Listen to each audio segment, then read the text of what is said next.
Hello everyone, मेरा नाम है सुजाता परिहार और आप सबका स्वागत है मेरे चैनल रीड टू सक्सीड में। इस वीडियो में कवर करेंगे क्लास 11th बिजनेस स्टडीज़ का चैप्टर नंबर 6 का पार्ट 2। पार्ट 1 नहीं देखा है तो पहले उसको देख लेना, तभी पार्ट 2 समझ आएगा। चैप्टर का नाम है social responsibilities of business ethics. तो चलिए स्टार्ट करते हैं हमारा चैप्टर। फोर्थ टॉपिक आता है हमारा business and environment protection. Business and environment protection.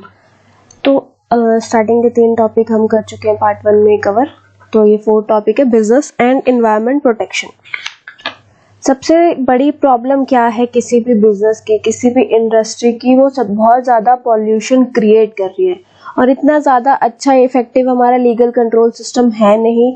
तो इसकी वजह से बहुत ज़्यादा एयर पॉल्यूशन, वाटर पॉल्यूशन हो रहा है इंडस्ट्रीज की वजह से, जो कि अर्बन एरियाज में सेटअप हो रखी है। गवर्नमेंट जो है वो मेजर्स ले रही है कि मतलब कुछ स्टेप्स ले रही है कि अर्बन एरिया से लार्ज इंडस्ट्रीज को हटाया जाए, लेकिन स्मॉल इंडस्ट्रीज और मीडियम स्केल इंडस्ट्रीज अभी भी अर्बन एरियाज में है। तो इनकी वजह से जो वर्कर्स है और जो लोकल रेजिडेंट्स है उस एरिया के, वहाँ के लोगों की हेल्थ पर बहुत ज्यादा फर्क पड़ रहा है, क्योंकि वो बहुत ज्यादा एयर पॉल्यूशन और वाटर पॉल्यूशन क्रिएट कर रही है। तो इसकी वजह से क्या हो रहा है, एनवायरनमेंट को इतना डैमेज कर रहे हो, इसकी वजह से डिसीजेस वगैरह, डिजास्टर वगैरह बहुत ज़्यादा बढ़ते चले जा रहे हैं। तो बिजनेस हमारे एनवायरनमेंट को बहुत ज़्यादा अफेक्ट करता है, क्योंकि बहुत ज़्यादा पॉल्यूशन क्रिएट कर रहा है। इंडस्ट्रीज वगैरह बहुत ज़्यादा पॉल्यूशन क्रिएट कर रही है हमारे एनवायरनमेंट में। The greatest problem that industries and businessmen are creating is that of pollution. सबसे बड़ी जो प्रॉब्लम वो क्रिएट कर रही है वो है pollution.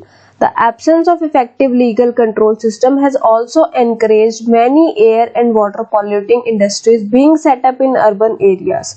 कि देखो इफेक्टिव हमारा कंट्रोल सिस्टम जो है वो इतना इफेक्टिव नहीं है, जिसकी वजह से एयर और वाटर पॉल्यूशन बढ़ता ही चला जा रहा है अर्बन एरियाज में। Although government is taking measures to move the large industry from urban areas, but small and medium scale industries are still existing in urban areas. Government large scale industries को urban area से हटाने की कोशिश कर रही है, लेकिन medium और स्मॉल स्केल इंडस्ट्रीज अभी भी अर्बन एरियाज में है। There emission are seriously affecting the health of workers and local residents. कि उनकी जो भी वो काम कर रहे हैं उसकी वजह से जो लोकल वर्कर्स हैं उनकी हेल्थ पर बहुत असर पड़ रहा है। This damage to the environment has contributed to increase disease and disaster. कि जो ये एनवायरनमेंट को डैमेज हुआ है इसकी वजह से डिसीजेस और डिजास्टर जो है वो इंक्रीज होते चले जा रहे हैं। तो बिजनेस और एंड एनवायरनमेंट प्रोटेक्शन का ये सब एक मेन पॉइंट है कि बिजनेस की वजह से एनवायरनमेंट जो है बहुत ज्यादा अफेक्ट हो रहा है। अब हमें देखना है causes of environmental pollution. Environmental pollution के कॉजेस क्या क्या है? देखो, पॉल्यूशन जो होता है ना, उसका क्या मतलब होता है कि आप अपने जो भी एटमॉस्फेयर है, मतलब जिस तरीके का भी पॉल्यूशन है, आप अपने एनवायरनमेंट में हार्मफुल इंजेक्शन डाल दो जो कि आपके एनवायरनमेंट को खराब कर देता है। ठीक है, pollution can be defined as the injection of harmful substance into the environment. और इंडिपेंडेंस के बाद से, जब से ये लार्ज स्केल और मीडियम स्केल इंडस्ट्री सेटअप हुई है, उसके बाद से पॉल्यूशन काफी ज्यादा इंक्रीज हो गया, उसको रोकना बहुत मुश्किल है। तो कुछ एनवायरमेंट पॉल्यूशन किस कौन कौन से रीजंस की वजह से होते हैं, कॉजेस क्या क्या है उसके, तो वो पढ़ते हैं आप। चलो, सबसे पहला आता है एयर पॉल्यूशन। एयर पॉल्यूशन क्या होता है कि जब आप आपकी हवा में कुछ हार्मफुल सब्सटेंसेस डाल देते हो तो वो आपकी जो एयर की क्वालिटी है जो हम ब्रीथ करते हैं उसको लोअर कर देता है, उसको कम कर देता है। एयर पॉल्यूशन बहुत एक सीरियस प्रॉब्लम है और इसकी वजह से हमारी ओजोन लेयर में एक होल भी हो गया है। ठीक है, एयर पॉल्यूशन की वजह से हमारी ओजोन लेयर में, जो हमारे एटमॉस्फेयर की ओजोन लेयर है, उसमें एक होल हो चुका है। स्मोक, केमिकल्स वगैरह जो भी फैक्ट्रीज निकालते रहते हैं उसकी वजह से एयर पॉल्यूशन होता है। व्हीकल से जो स्मोक निकलता है उससे एयर पॉल्यूशन होता है। Air pollution refers to injection of harmful substance in the atmosphere which result in lowering the quality of air we breathe in। कि देखो, एयर पॉल्यूशन वो होता है, मतलब एक तरीके का हार्मफुल इंजेक्शन है जो आप एटमॉस्फेयर में डालते हो, जिसकी वजह से जो एयर हम ब्रीथ करते हैं उसकी क्वालिटी कम हो जाती है। Air pollution is a serious problem for the whole world as it has created a hole in the ozone layer of atmosphere. पूरे वर्ल्ड के लिए ही एयर पॉल्यूशन एक बहुत सीरियस प्रॉब्लम बन चुका है, क्योंकि इसने ओजोन लेयर में, जो हमारे एटमॉस्फेयर की ओजोन लेयर, उसमें एक होल बना दिया है। ठीक है, smoke, chemicals emitted by factories and smoke emitted by vehicles are the main causes of air pollution। जो भी फैक्ट्री सेटअप है उससे जो धुआं निकलता है उससे एयर पॉल्यूशन होता है, जो हमारी गाड़ियों से धुआं निकलता है उससे एयर पॉल्यूशन होता है। नेक्स्ट आता है वाटर पॉल्यूशन। वाटर पॉल्यूशन ये होता है कि जब आप मान लो आपने आपकी फैक्ट्री एक रिवर के पास बना रखी है, ठीक है, यहाँ पे आपकी फैक्ट्री सेटअप है और सारा गंद आप इस वाटर में डालते रहते हो, तो इससे वाटर पॉल्यूशन होगा। केमिकल्स आप इस वाटर में डाल रहे हो तो इससे वाटर पॉल्यूशन होगा, आपका जो पानी है वो खराब हो जाएगा। Water pollution refers to the dumping of chemical and other waste in rivers, lakes, etc. कि जितना भी आप फालतू का सामान है, केमिकल से कूड़ा कबाड़ है, वो रिवर्स और लेक्स में डाल रहे हो। Generally, the factory is located near the river. Stream dump their waste into river, lakes, streams, etc. thereby causing pollution of water। कि जितनी भी फैक्ट्रीज रिवर्स लेक्स के पास होती है वो अपना सारा गंद वाटर में उस रिवर लेक में डाल देती है, जिसकी वजह से वाटर पॉल्यूशन होता है। नेक्स्ट आता है लैंड पॉल्यूशन। लैंड पॉल्यूशन ये होता है कि आप टॉक्सिक वेस्ट, अपने जो खराब केमिकल्स या जो भी आपका टॉक्सिक वेस्ट है उसको आप लैंड पे डाल देते हो, जिसकी वजह से उस पर्टिकुलर लैंड की जो फर्टिलिटी है वो कम हो जाती है, मतलब कि उसमें एग्रीकल्चर अब अच्छे से नहीं हो पाता, वो उतनी उपजाऊ नहीं रहती वो जमीन, ठीक है।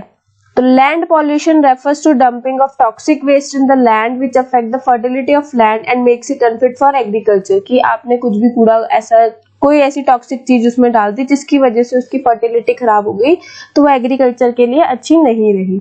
There are two aspects of land pollution. Land pollution के दो एस्पेक्ट्स हैं। सबसे पहले one is how to improve the quality of land which is already damage. कि सबसे पहला है कि जो तुमने डैमेज कर दी उसकी क्वालिटी को कैसे इम्प्रूव करना है। And second is how to check further contaminated of land. की चेक कैसे करना है कि वो लैंड कितनी ज्यादा पॉल्यूटेड या फिर खराब, दूषित बोल सकते हैं कि वो हो चुकी है।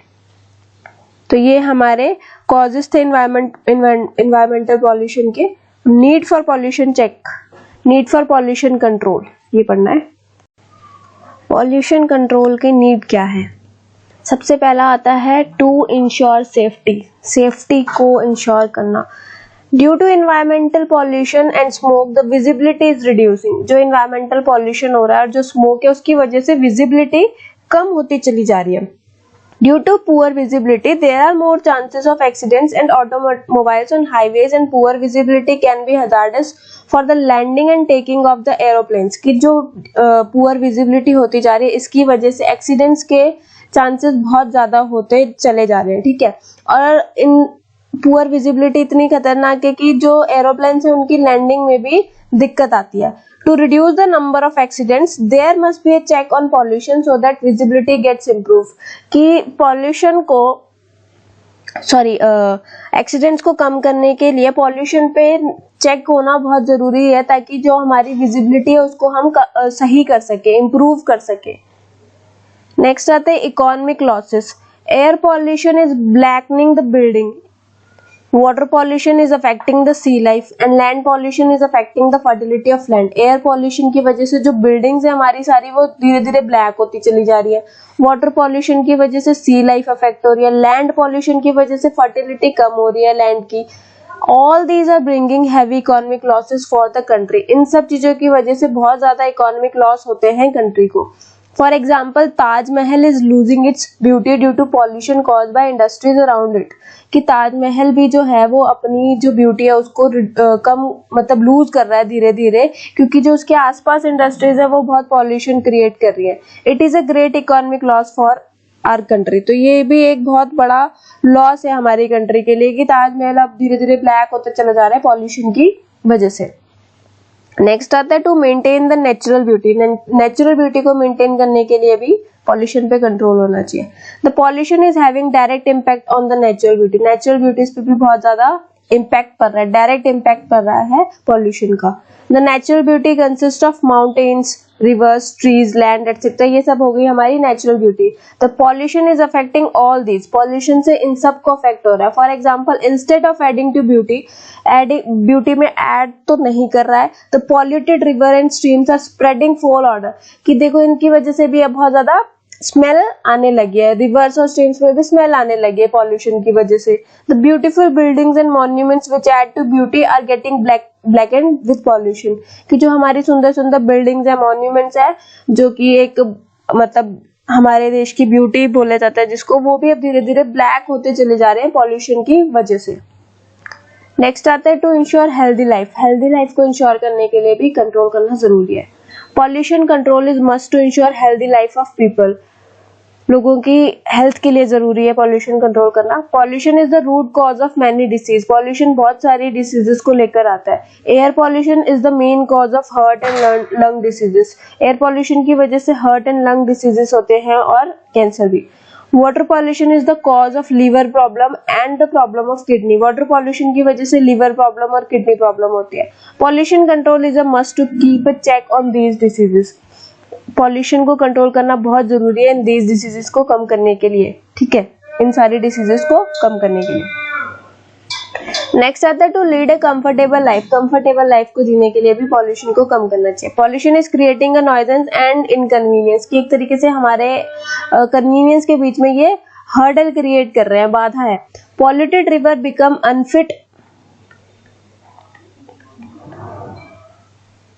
अनफिट फॉर स्विमिंग और फिशिंग, कि जो हमारी रिवर्स पॉल्यूट हो चुकी है वो स्विमिंग के लिए और फिशिंग के लिए बहुत अनफिट है। एयर पॉल्यूशन कॉजेस आई इरिटेशन और coughing and breathing problem.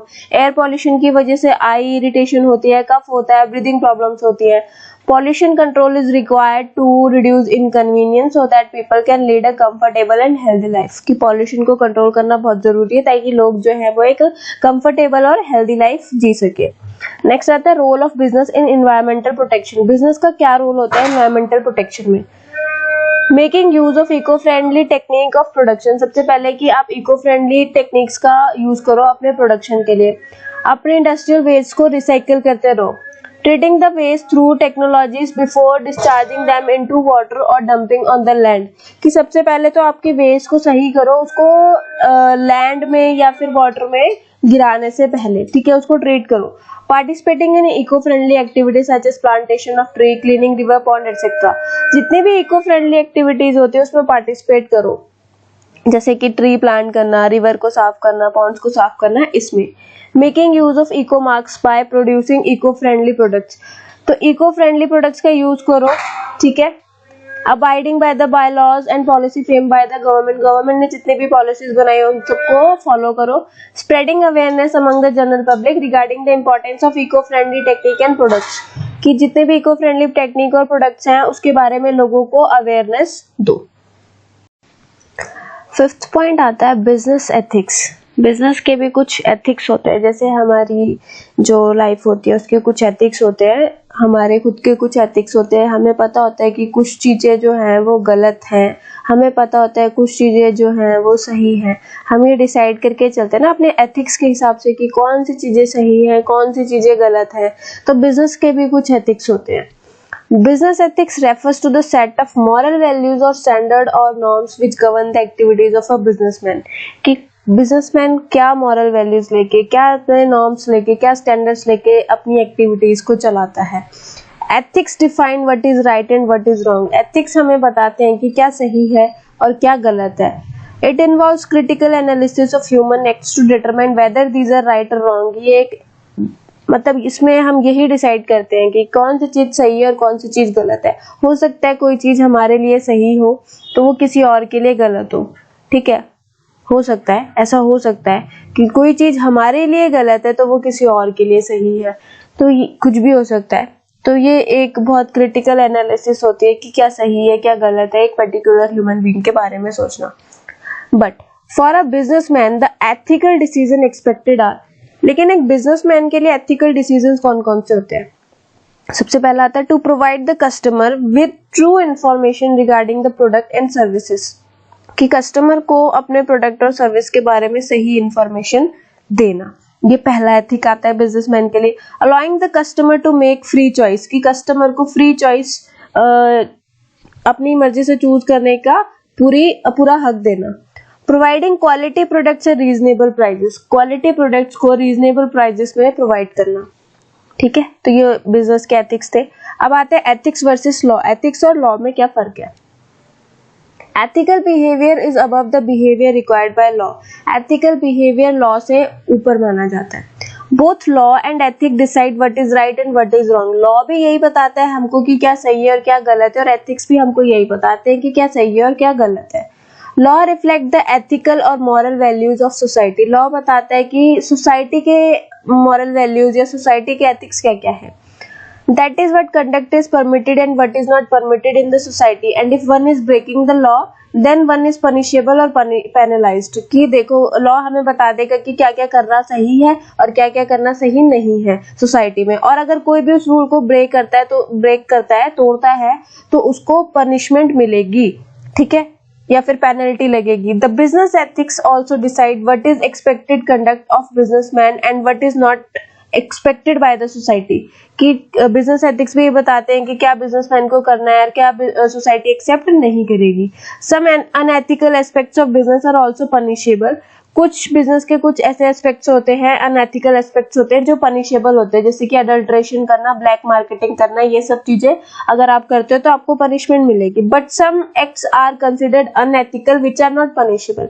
But कुछ ऐसी चीजें होती हैं जो अनएथिकल तो होती है लेकिन उसके लिए आपको सजा नहीं मिलेगी लॉ के अकॉर्डिंग, जैसे कि unduly high price charge by the businessman is unethical but it is not punishable under the law. कि अगर आप किसी से बहुत ज्यादा हाई प्राइसेस चार्ज कर रहे हो तो वो एक अनएथिकल बिहेवियर जरूर है, लेकिन इसके लिए आपको किसी तरीके की कोई पनिशमेंट नहीं मिलेगी लॉ के according. That is why we say ethics are above the law. इसीलिए हम बोलते हैं कि एथिक्स जो होते हैं वो लॉ से अबव होते हैं।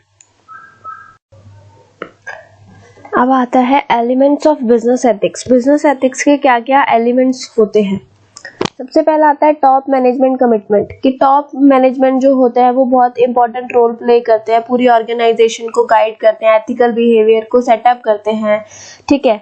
तो सीईओ है ये, CEO and other top level managers जो होते हैं वो ओपनली एंड स्ट्रांगली कमिटेड होते हैं टुवर्ड्स एथिकल कंडक्ट्स के प्रति। और जो भी उनके ऑफिस में काम करते हैं लोग, मिडिल लेवल, लो लेवल पे, वो उनको एनकरेज करते हैं कि वो एथिकल बिहेवियर को फॉलो करें, या फिर एक तरीके से गाइड करते हैं कि एथिकल बिहेवियर को फॉलो करना है। तो टॉप मैनेजमेंट की कमिटमेंट होती है कि आपको एथिक्स को पूरी तरीके से फॉलो करना है। Publication of code. कि जो भी एथिकल ऑर्गेनाइजेशन होते हैं वो एक कोड डिसाइड कर देते हैं, कोड ऑफ कंडक्ट या फिर सेट ऑफ एथिक्स वो डिसाइड कर लेते हैं अपने एम्प्लॉयज के लिए कि उनको ये फॉलो करना ही करना। और ये जो भी प्रिंसिपल्स होते हैं ये सारे रिटन डॉक्यूमेंट्स में एक तरीके से रिटन लिखे जाते हैं, इसको हम बोलते हैं कोड, ठीक है। These ethics cover various area such as health and safety in the work place, fair dealing in selling and marketing activities. हर चीज उसमें लिखी होती है, हेल्थ सेफ्टी स्टैंडर्ड जो भी है, फेयर डीलिंग्स किस तरीके से हो रही है, मार्केटिंग सेलिंग जो भी एक्टिविटीज है, सारे कोड उस रिटन डॉक्यूमेंट में लिखे हुए होते हैं। Establishment of compliance mechanism. To make sure that actual decision match with the firm's ethical standards, suitable mechanism should be established. Example, corporate ethics in training, recruitment, selection, etc. कि देखो अगर आपको ये देखना है कि जो भी आपने एक्चुअल डिसीजन लिया है वो फर्म के एथिक्स से, जो भी आपने सेटअप किए हैं एथिकल स्टैंडर्ड जो भी आपने सेटअप करने वो उससे मैच हो रहे कि नहीं हो रहे, तो इसको भी आपको चेक करना पड़ेगा ट्रेनिंग के थ्रू, रिक्रूटमेंट सिलेक्शन के थ्रू। ये सब चीजें आपको चेक करते रहना पड़ेगा। और जब भी आप ट्रेनिंग कर रहे हो, रिक्रूटमेंट कर रहे हो, तो उनको आपको नए पर्सन को, नए न्यू एम्प्लॉयज को आपके एथिक्स को बताना पड़ेगा। Involving employees at all level. देखो एथिकल प्रोग्राम पॉलिसी बनाते टाइम आपको एम्प्लॉयज को भी इंक्लूड करना चाहिए, क्योंकि आफ्टर ऑल उनको ही ये फॉलो करने हैं, ठीक है। तो जब भी आप कुछ भी बनाए तो अपने एथिकल पॉलिसी बनाए तो डिस्कस करें उनके साथ और उनका एटीट्यूड चेक करें टुवर्ड्स द पॉलिसीज कि वो किस तरीके का एटीट्यूड शो करते हैं पॉलिसी के थ्रू, उस पॉलिसी के लिए कि ये सही है या गलत है। Measuring results. एथिकल रिजल्ट्स को मेजर करना बहुत मुश्किल होता है, लेकिन इसको हम वेरीफाई ऑडिट कर सकते हैं जितना पॉसिबल होता है, ठीक है। तो टाइम टू टाइम जो टॉप लेवल मैनेजमेंट्स होते हैं, मैनेजर्स होते हैं, उनको एम्प्लॉयज के साथ बात करते रहना चाहिए, फ्यूचर प्लान्स को डिस्कस करना चाहिए, एथिक्स के बारे में डिस्कस करना चाहिए, जिससे कि उनको पता चलता रहे कि क्या चीजें सही हो रही हैं, क्या चीजें सही नहीं हो रही है। तो ये चैप्टर में इतना ही था। थैंक यू सो मच ये चैप्टर पढ़ने के लिए। अच्छा लगे तो सब्सक्राइब जरूर करना। Thank you so much.